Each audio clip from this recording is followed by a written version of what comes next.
Dans cette vidéo-là, on parle de wet palette. Qu'est-ce qu'un wet palette? C'est un contenant avec un couvert, pour garder étanche, et on met l'acrylique dedans. Moi, mon truc, c'est que j'ai pas de papier McPherson, le papier qui laisse passer l'humidité. Je prends une feuille de Tyvek de construction, ce qui est une feuille de plastique tressée, et c'est à vie. Avec une petite lisière de Tyvek, c'est à vie. Donc, à la fin du vidéo, je vous donne en plus un truc pour ne pas avoir de moisissure là-dedans. Mais l'acrylique, dans un wet palette, peut rester 1 mois de temps, le couvert fermé, elle ne sèche pas. Le truc, c'est en dessous, il y a une éponge qu'on peut remplacer par d'autres choses, un chamois ou une lingette de Dollarama. Je vais tout vous montrer ça et je vous invite à me suivre pour cette vidéo qui peut en aider plusieurs qui sont à l'acrylique ou à la gouache. Donc, on parle ce soir du wet palette. Regardez-le sortir. Wet palette. Ici, j'ai mon petit wet palette, celui que je me sers quand je suis en voyage. Puis je voulais vous montrer. Alors, regardez, j'ai beau gratter, je peux pas, à moins de prendre un couteau. Puis vous voyez, je sors toute l'humidité à travers le papier, parce que là, c'est sûr, en dessous, c'est trempe. Donc, j'use pas. Ça va durer, une feuille de même peut vous durer sans misère 4-5 mois. Puis vous voyez ici, j'ai de la peinture de coller. Bien, si je gratte, je décolle la peinture, mais je garde pareil mon wet palette. Il n'y a même pas d'encoche. Ça, c'est de l'acrylique sèche. Donc, vous sauvez vraiment beaucoup.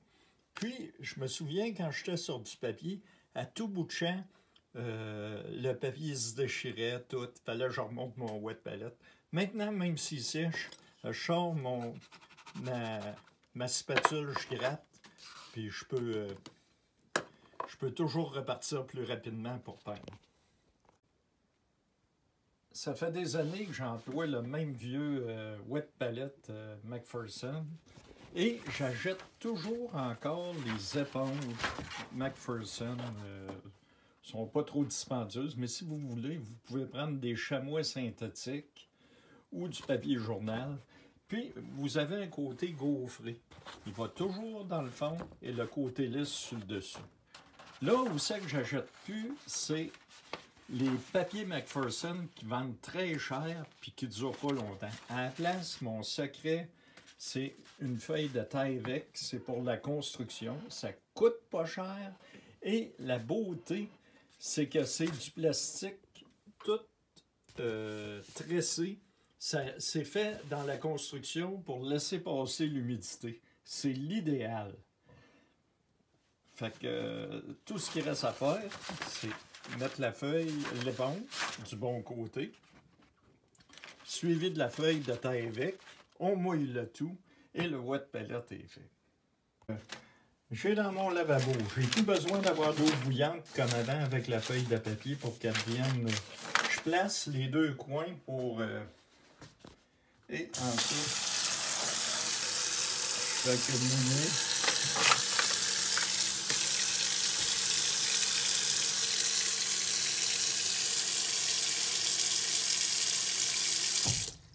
Comme vous voyez, tout est bien. Je garde juste un peu d'humidité pour garder à l'intérieur. Mon wet palette est prêt en 10 secondes, 15 secondes. Mon wet palette est prêt à être utilisé. Petit coup de Kleenex pour enlever l'excédent sur le dessus, parce qu'on veut avoir l'humidité, mais on ne veut pas nécessairement que qu'il y ait de l'eau. Et comme vous voyez, le wet palette est prêt.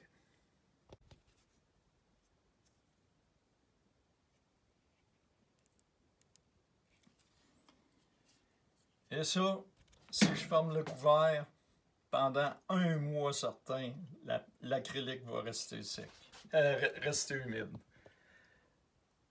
Autre chose, si vous peignez à l'extérieur, l'été avec un vent, la motte, le dessus va venir sec, mais tout ce qui est en dessous est humidifié par le wet palette, donc ça reste travaillable. C'était donc un de mes meilleurs trucs pour les wet palettes. Maintenant, on est à la quincaillerie. Je voulais vous montrer le fameux Tyvek. Ça se vend dans ce format. C'est en lisière de 100 pieds par 3 pieds de haut. Il y en a pour 25 personnes. Avec un bout de 4 pieds, vous êtes correct pour votre vie de Tyvek. Donc, demandez à quelqu'un dans la construction de vous fournir un bout de Tyvek, puis vous êtes correct à vie. Ce que vous voyez maintenant, c'est au Dollarama. C'est les fameuses petites lingettes hyper absorbantes. C'est ce que vous mettez en dessous de votre wet palette au lieu de l'éponge et ça fait la job presque aussi bien. L'autre chose que vous pouvez prendre, c'est des chamois synthétiques qui se vendaient avant au Dollarama. Maintenant, je ne les trouve plus là. Il faut les acheter au Canadian Tire ou au Walmart. La chose sûre, c'est avec le truc que je vais vous donner à la fin, vous n'aurez plus jamais à vous acheter d'autres chamois ou d'autres lingettes. C'est à suivre, mais c'est deux de mes meilleurs trucs à vie.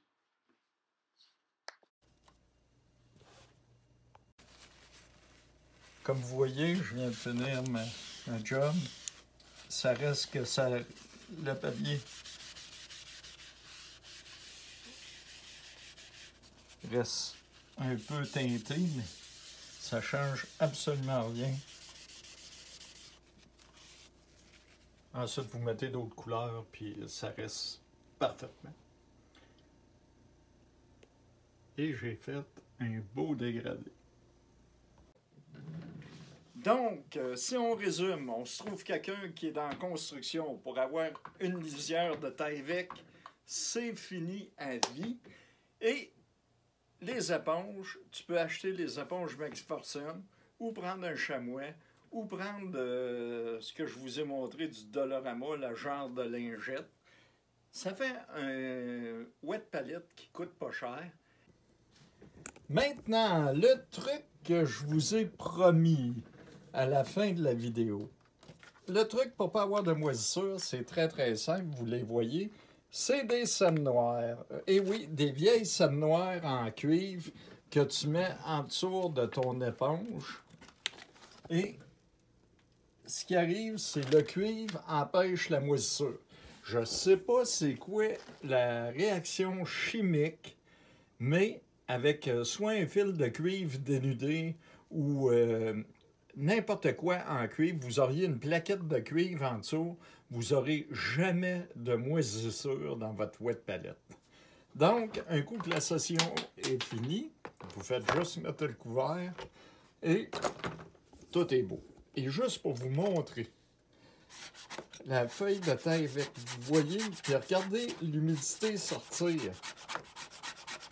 Je peux sortir et j'ai beau gratter, tandis qu'avec un papier McPherson, comme vous le savez, si j'aurais gratté de même avec une spatule, ça fait longtemps que j'aurais percé mon papier, tandis que là, il n'y a rien à faire. Ça reste beau, tout. C'est un de mes meilleurs trucs, le wet palette. Et ceux qui ne connaissent pas ça, qui travaillent à l'acrylique, c'est un plus. Donc là-dessus, ciao, bye!